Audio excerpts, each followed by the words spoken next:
ನಮಸ್ತೆ ಗೆಳೆಯರೆ. ಇವತ್ತಿನ ಸಂದರ್ಭದಲ್ಲಿ ನಾನು ಮುಖ್ಯವಾಗಿ ಟಾಪಿಕ್ಕಿಗೆ ಬರ್ತೀನಿ ನೋಡಿ. ನಾನು ಈ ಹಿಂದೆ ಸ್ಟೇಟಸ್ ಇಟ್ಟಿದ್ದೆ, ಶಿಸ್ತು ಅಂತಕ್ಕಂಥದ್ದು, ಗಾಡ್ ಈಸ್ ಗ್ರೇಟು ಇವೆಲ್ಲ ಇಟ್ಟಿದ್ದೆ. ಎಲ್ಲ ಇಡ್ಬೋದು ರೀ. ಮನುಷ್ಯ ಅಂತಕ್ಕಂಥದ್ದು ನಮ್ಮ ಶರಣರು ಏನು ಮಾಡಿದರು ಗೊತ್ತಾ? ಹಿಂದೆ ಸಾವಿರಾರು ವರ್ಷಗಳು, 500, 600, 700 ವರ್ಷಗಳ ಹಿಂದೆ ಅವರು ಅಧ್ಯಯನ ಮಾಡಿರೋದು ಅತಿ ಹೆಚ್ಚು ಮನುಷ್ಯರ ಗುಣಗಳನ್ನು. ಓಕೆ, ಇದನ್ನು ನಾನು ಒತ್ತಿ ಹೇಳ್ತೀನಿ. ನೀನು 1000 ಸಲ ಕೇಳಿದ್ರು ನಾನು ಹೇಳ್ತೀನಿ. ಮನುಷ್ಯರ ಉತ್ತಮ ಗುಣಗಳನ್ನು ಅವರು ಅಧ್ಯಯನ ಮಾಡಿಬಿಟ್ಟು ನಿಜವಾಗ್ಲೂ ಮನುಷ್ಯನ ಥರನೇ ಜೀವನ ಮಾಡಬೇಕು. ಮಾನವೀಯ ಗುಣಗಳನ್ನು ಮೊದಲು ತಿಳಿದುಕೊಳ್ಳಬೇಕು. ಎಲ್ಲ ವಿದ್ಯೆಗಳಿಗಿಂತ ಮನುಷ್ಯನ ಗುಣಗಳನ್ನು ಅಧ್ಯಯನ ಮಾಡುವುದೇ ಅತಿ ದೊಡ್ಡ ವಿದ್ಯೆ. ಒಬ್ಬ ಮನುಷ್ಯ ಪರಿಪೂರ್ಣವಾಗಿ ಜ್ಞಾನವಂತನಾಗಿ, ಬುದ್ಧಿವಂತನಾಗಿ, ದೈಹಿಕ ಸದೃಢನಾಗಿ ಈ ಸಮಾಜದಲ್ಲಿ ಯಾವ ರೀತಿ ಬಾಳಬೇಕು ಮತ್ತು ಅವನ ಕೊಡುಗೆ ಏನು, ಮತ್ತು ಅವನು ಒಬ್ಬನು ಈಗ ನೋಡಪ್ಪ, ಒಬ್ಬನು ಲಾಯರ್ ಇರ್ತಾನೆ, ಅವನ ಮಗ ಏನು ಲಾಯರ್ ಆಗ್ಬೇಕಂತಂದು ಏನು ನಿಯಮ ಇಲ್ಲ. ಯಾಕಂದ್ರೆ ಅವನ ಯಾವ ಸಂದರ್ಭಕ್ಕೆ ಅವನು ಮುಳುಗಿರ್ತಾನೆ ಆ ಒಂದು ವ್ಯಕ್ತಿ ಅವನಾಗ್ತಾನೆ.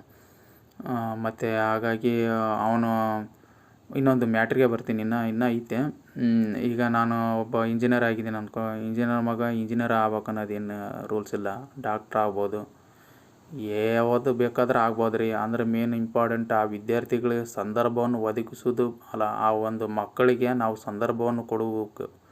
ಅಂದರೆ ಉತ್ತಮ. ಈಗ ನಾನು ಸಮಾಜ ಸೇವೆ ಮಾಡ್ತಿದ್ದೀನಿ. ಸಮಾಜ ಸೇವೆ ಯಾವ ರೀತಿ ಮಾಡ್ಬೇಕು ಅನ್ನೋದು ಆ ಮಗುವಿಗೆ ಅರಿವು ಮೂಡಿಸಿದಾಗ ಮಾತ್ರ ಆ ಮಗು ಸಮಾಜ ಸೇವೆಯನ್ನು ಮಾಡುತ್ತದೆ.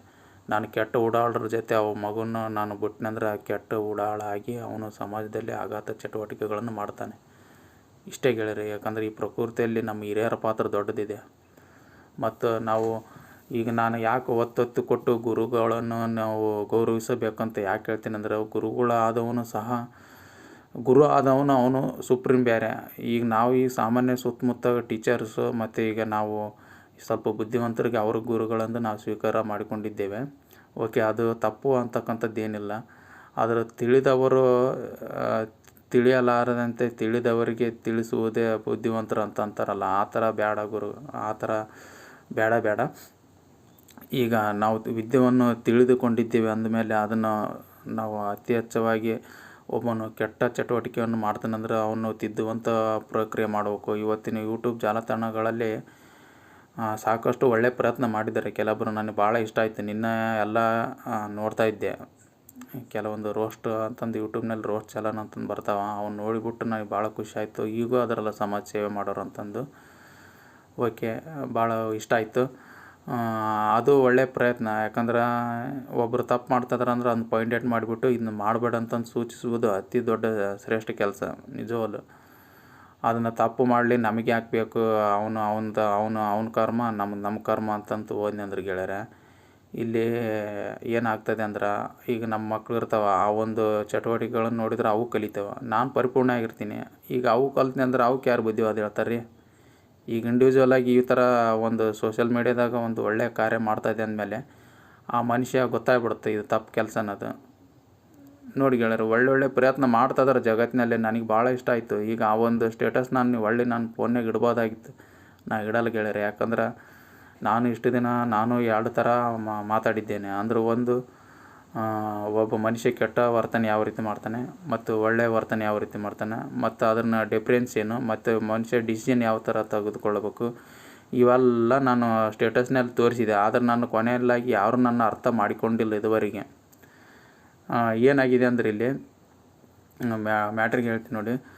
ಈಗ ಈ ಸಂದರ್ಭದಾಗ ನಾನು ಕೆಟ್ಟದಾಗ ವರ್ತನೆ ಮಾಡಿಸಿದ್ರೆ ಇವನು ಕೆಟ್ಟ ಸುಳೆ ಮಗನ ಅನ್ಕೊಂಬಿಡ್ತಾರೆ. ಯಾಕಂದ್ರೆ ಈ ಸಾಮಾನ್ಯ ಪದಗಳು ಇವೆಲ್ಲ ನಾವು ಡೈರೆಕ್ಟ್ರಾಗಿ ಮಾನಸಿಕ ತಗೋಂಥ ವಿಚಾರನಲ್ಲ. ಯಾಕಂದ್ರೆ ನಾವು ಉತ್ತರ ಕನ್ನಡದಾಗಿದ್ದೀವಿ. ನಾವು ಬಳಸುವಂಥ ಬಳಕೆ ಮಾಡುವಂಥ ಪದಗಳೇ ಆಗಿರ್ತವೆ. ಆದರೆ ಪದಗಳನ್ನು ಯಾವ ಸಂದರ್ಭದಲ್ಲಿ ಯಾಕಂದರೆ ಎಲ್ಲ ಸಂದರ್ಭಕ್ಕೂ ಎಲ್ಲ ಬೇರೆ ಬೇರೆ ಪದಗಳನ್ನೇ ಇರ್ತವೆ. ನಾವೇನು ಮಾಡ್ತೀವಿ, ಅವನಿಗಿರೋ ಸಂದರ್ಭ ಅವನು ಮಾತಾಡಿರೋಂಥ ಪದಗಳನ್ನೇ ನಮ್ಮ ಸಂದರ್ಭಕ್ಕೆ ನಾವು ಬಳಕೆ ಮಾಡೋದು ಅತಿ ದೊಡ್ಡ ತಪ್ಪು. ನಾನು ಈಗ ಪೂಜೆ ಮಾಡ್ತೀನಿ ಅಂದ್ರೆ ಸುಳೆ ಮಗ ಅಂದ್ರೆ ಹೆಂಗಿರ್ತೀರಿ ಅದು? ಹಂಗತ್ತೆ ಅಲ್ಲಿ. ಯಾಕಂದ್ರೆ ಸಂದರ್ಭ ತಕ್ಕಾಗಿ ಅವು ಬಳಕೆ ಮಾಡೋವಂಥ ಪದಗಳನ್ನೇ ಬೇರೆ ಇರ್ತವೆ. ಓಕೆ, ಈ ಪದಗಳನ್ನು ಅಧ್ಯಯನ ಮಾಡೋದು ಅತಿ ದೊಡ್ಡ ಬುದ್ಧಿವಂತಿಕೆ. ಯಾಕಂದ್ರೆ ಇದು ಭಾಷೆ ಪ್ರಿಯರು ಚೆನ್ನಾಗಿ ಮಾತಾಡ್ತಾರೆ ಒಂದು ಭಾಷೆಯನ್ನು. ಈಗ ನಾವೇನಾಗ್ಬಿಟ್ಟಿವಿ, ಆರ್ಡಿನರಿ ಮನುಷ್ಯರಾಗ್ಬಿಟ್ಟು ನಾವು ಕರೆಕ್ಟಾಗಿ ನಾವು ಮಾತೃಭಾಷೆನ ಸರಿಯಾಗಿ ಮಾತಾಡ್ತಾ ಇಲ್ಲ. ನಿಜವಾಗ್ಲೂ ಗೆಳೆಯರೆ, ಇದು ನಾನು ಒತ್ತಿ ಹೇಳ್ತೀನಿ. ಯಾಕಂದರೆ ಪ್ರತಿಯೊಬ್ಬರು ಈ ಒಂದು ಮಾಹಿತಿ ತಿಳ್ಕೊಳ್ಳೇಬೇಕು ಮನುಷ್ಯ ಅಂದಮೇಲೆ. ಈಗ ಭಾಷೆ ಪ್ರಿಯ ಅಂತಕ್ಕಂಥದ್ದು ದೇಶ ಪ್ರೇಮ ಆಗಿರೋದು, ಭಾಷೆ ಪ್ರಿಯ ಆಗಿರ್ಬೋದು, ಇವೆಲ್ಲ ನಾವು ಕಲಿಬೇಕು. ಊಟತ್ಲೆ ಯಾರು ಹೇಳ್ಕೊಡ್ಲಿಲ್ಲ ಅಂದ್ರೆ ನಾವು ಅದನ್ನ ನಾವಾಗಿ ರೂಢಿಸ್ಕೊಳ್ಬೇಕು. ಈ ಸಮಾಜದಲ್ಲಿ ಎಷ್ಟೆಲ್ಲ ಜನರು ಅರಿವು ಮೂಡಿಸ್ತಾ ಇದ್ದಾರೆ, ಇದನ್ನ ಮಾಡಬೇಡ್ರಿ, ಇದನ್ನ ಮಾಡಿರಿ ಅಂತಂದು. ಇದೆಲ್ಲ ನಾವು ಕೇರ್ ಮಾಡ್ತಾಯಿಲ್ಲ. ನಮ್ಮದೇನ ಅಹಂಕಾರ ಅಂತಕ್ಕಂಥದ್ದು ಸಾಧಿಸೋಕೆ ಪ್ರಯತ್ನ ಪಡ್ತಾಯಿದ್ದೀವಿ. ಈಗಿರುವಾಗ ನಾವು ಬುದ್ಧಿ ನಿಜವಲ್ರಿ, ಅಹಂಕಾರ ಅಂತಕ್ಕಂಥದ್ದು ಎರಡನೇ ಪಾಠ ನೋಡಿಬಿಟ್ಟು ನಂತರ ಯಪ್ಪೋ ನೀವು ಯಾಕಂದ್ರೆ ನಾನು ಕೇಸ್ ಸ್ಟಡಿನ ಮಾಡಿಬಿಟ್ಟಿದ್ದೀನಿ ಇದರಲ್ಲಿ. ಅವನು ಎಷ್ಟು ಸ್ಟೂಪಿಡ್ ಆಗ್ತಾನಂದ್ರೆ ಸಿಕ್ಕಾಬಟ್ಟೆ ದೊಡ್ಡ ಸ್ಟೂಪಿಡ್ ಆಗಿಬಿಡ್ತಾನೆ ಅವನು. ಅದು ಇವೆಲ್ಲ ನಾನು ಸ್ಟೇಟಸ್ನಲ್ಲಿ ಹೇಳೋಕೆ ಇಷ್ಟ ಆಗಲ್ಲ ಇದು. ಯಾಕಂದ್ರೆ ನಾನು ಮಾತಾಡೋದು ಜಾಸ್ತಿ ಆಯ್ತು ಗೆಳೆಯರೆ, ಇನ್ನೂ ತಿಳ್ಕೊಳೋದು ಭಾಳ ಐತೆ. ಆದ್ರೆ ನಾನು ಒಂದೇ ಒಂದು ಮಾತಾಡ್ತೀನಿ. ಯಾಕಂದ್ರೆ ಒಂದು ಅಂತಂದು ಆಗಲೇ ಎಷ್ಟೋ ಮಾತಾದವು, ಪರವಾಗಿಲ್ಲ. ಸ್ಟಾರ್ಟಿಂಗಲ್ಲೇ ನಾನು ಏನಂತ ಮಾತಾಡಿದ್ದೆ, ಶಿಸ್ತು ಅಂತ ಅಂದ್ಕೊಂತಿದ್ದೆ. ಶಿಸ್ತು ಅಂತಕ್ಕಂಥದ್ದು ಆತ್ಮರಕ್ಷಣೆ ಆಗಿರುತ್ತೆ ಗೆಳೆಯರೆ. ಈಗ ನಮ್ಮ ಮನುಷ್ಯ ಅಂತಕ್ಕಂಥದ್ದು ಆಲ್ರೆಡಿ ಅದು ಒಂದು ಸೆನ್ಸ್ಗೆ, ಅಂದ್ರೆ ಈಗ ಕಿಡ್ನಿ ಅಂತಾರಲ್ಲ, ಯಾವ ರೀತಿ ರಕ್ತವನ್ನು ಫಿಲ್ಟ್ರೇಷನ್ ಮಾಡುತ್ತೆ, ಅದ್ರಂಗೆ ನಮ್ಮ ಆತ್ಮ ಅಂತಕ್ಕಂಥದ್ದು ಯಾವ ತಪ್ಪುಗಳು ಯಾವ ಸರಿಗಳು ಅನ್ನೋದು ಆಲ್ರೆಡಿ ಫಿಲ್ಟ್ರೇಷನ್ ಮಾಡ್ತಾ ಇರುತ್ತೆ ನಮ್ಮ ದೇಹದಾಗ, ನಮ್ಮ ಮನುಷ್ಯನೊಳಗಡೆ. ಹಾಗಾಗಿ ನಾವು ಸಮಾಜದಲ್ಲಿ ತಪ್ಪು ಯಾವುವು ಸರಿ ಯಾವುವು ಎಲ್ಲ ಗೊತ್ತಿರುತ್ತೆ. ಆದ್ರೆ ಮುಚ್ಕೊಂಡು ಕುಂದ್ರಬಾರ್ದು, ಹೇಳ್ಬೇಕು. ಹೇಳಿದ್ರೆ ಮಾತ್ರ ಅವ್ನು ತಿಳ್ಕೊಂತಾನೆ. ನಾನೊಬ್ಬನ ಸರಿ ಆಗ್ತೀನಿ ಅಂತಂದರೆ ನೀನು ತಪ್ಪು ಮಾಡಿದೆ ಅಂತನ ಅರ್ಥ. ನಿಜವಲ್ಲ, ಇದು ಯಾರು ಮುಚ್ಕೊಂಡು ಕುಂತಿರ್ತಾರ ಅವ್ರು ತಪ್ಪು ಮಾಡಿರ್ತಾರೆ. ಇದು ನಾನು ಒತ್ತಿ ಹೇಳ್ತೀನಿ ಗೆಳೆಯರೆ. ಯಾಕಂದ್ರೆ ನಾನು ತಪ್ಪು ಮಾಡಿದ್ದೀನಿ, ಇಲ್ಲ ಅಂತೇಳ ನಾ ಮುಚ್ಕೊಂಡು ಕುಂದ್ರನಲ್ಲ. ಯಾಕಂದ್ರೆ ನನಗೆ ಅದು ಯಾಕಂದ್ರೆ ಊಟತ್ಲೇ ಬಂದ್ಬಿಟ್ಟೈತಿ ಇದೊಂದು. ನಾನು ಏನಾರು ತಪ್ಪು ಮಾಡಿದ್ದು ಒಳ್ಳೆ ನಾನು ತಿದ್ಕೊಳೋದ್ರ ಜೊತೆಗೆ ಸಮಾಜವನ್ನು ತಿದ್ದಬೇಕು ಅನ್ನೋದು ಅದೇ ಸಮಾಜ ಸೇವೆ ಗೆಳೆಯರೆ. ಹಾಗಾಗಿ ಈ ಒಂದು ಪ್ರಯತ್ನ ನೀವು ಮಾಡಿ. ಈಗ ಈ ಥರ ಎಲ್ಲ ಪ್ರತಿಯೊಬ್ಬರು ಮಾಡುವುದರಿಂದ ಈ ಸಮಾಜ ಅಂತಕ್ಕಂಥದ್ದು ಅತಿ ವೇಗವಾಗಿ ಪ್ರಭುತ್ವತೆಯನ್ನು ಸಾಧಿಸ್ತತೆ. ಒಬ್ಬ ಮನುಷ್ಯ ಬುದ್ಧಿಶಕ್ತಿ ಆಗಿರ್ಬೋದು, ಜ್ಞಾನಶಕ್ತಿ ಆಗಿರ್ಬೋದು, ದೈಹಿಕ ಶಕ್ತಿ ಆಗಿರ್ಬೋದು, ಈ ಮೂರನ್ನು ಪ್ರಬಲಗೊಳಿಸುವುದರ ಜೊತೆಗೆ ನಮ್ಮ ದೇಶಕ್ಕಾಗಿ ನಾವು ಏನಾದರೂ ಮಾಡಿದಾಗ ಮಾತ್ರ ದೇಶ ಉತ್ತಮ ದೇಶವನ್ನು ಕಟ್ಟಲು ಸಾಧ್ಯವಾಗುತ್ತದೆ. ಮತ್ತು ಈ ಒಂದು ದೇಶದ ಬೆಳವಣಿಗೆ ಇನ್ನೊಂದು ದೇಶಕ್ಕೆ ಮಾದರಿ ಆಗುತ್ತೆ ಗೆಳೆಯರೆ. ಯಾಕಂದ್ರೆ ನಾನು ಡೀಪಾಗಿ ಯೋಚನೆ ಮಾಡಿ ಮಾಡಿ ಮಾಡಿ ಮಾಡಿ ಮಾತಾಡ್ತಾ ಇರೋದು. ಹಂಗಾಗಿ ಇವೆಲ್ಲ ನನಗೆ ಅರ್ಥ ಆಗ್ತದವೆ. ಸುಮ್ಮನೆ ಮಾತು ಸಣ್ಣ ಪುಟ್ಟಗಳು ಆಗಿರ್ಬೋದಲ್ಲ ಗೆಳೆಯರೆ. ಯಾಕಂದ್ರೆ ನಾನು ಒಂದು ಮನಸ್ಸನ್ನ ಸ್ಟಾರ್ಟಿಂಗ್ಲಿಡ್ದು ಹಿಡ್ದು ಎಂಡ್ವರೆಗೆ ಏನಾಗುತ್ತೆ ಅದು ಕ್ಲಿಯರಿಟಿ ಅನ್ನೋದು ತಿಳ್ಕೊಳಕ್ಕೆ ಪ್ರಯತ್ನ ಪಡ್ತೀನಿ. ಹಂಗಾಗಿ ವೇ ಆಫ್ ಮೈಂಡ್ ಪುಸ್ತಕ ಇದು ಹೇಳುತ್ತಾ ಏನಾಗುತ್ತಾ, ಪ್ರಾರಂಭ ಏನಾಗಿರುತ್ತೆ, ಅಂತ್ಯ ಏನಾಗುತ್ತೆ ಅನ್ನೋದು ವೇ ಆಫ್ ಮೈಂಡ್ ಪುಸ್ತಕ ಇದು ಹೇಳುತ್ತೆ ಗೆಳೆಯರೆ. ಹಾಗಾಗಿ ಇದೊಂದು ನಾನು ಭಾಳ ಅಧ್ಯಯನ ಮಾಡಿದ್ದು ನನ್ನ ಜೀವನದಲ್ಲಿ. ನೋಡಿ ಗೆಳೆಯರೆ, ಯಾಕಂದ್ರೆ ನಾನು ಇನ್ನೊಬ್ಬನ ಮನಸ್ಸನ್ನು ಕೆಡ್ಸೋಕೆ ಇಷ್ಟಪಡಲ್ಲ.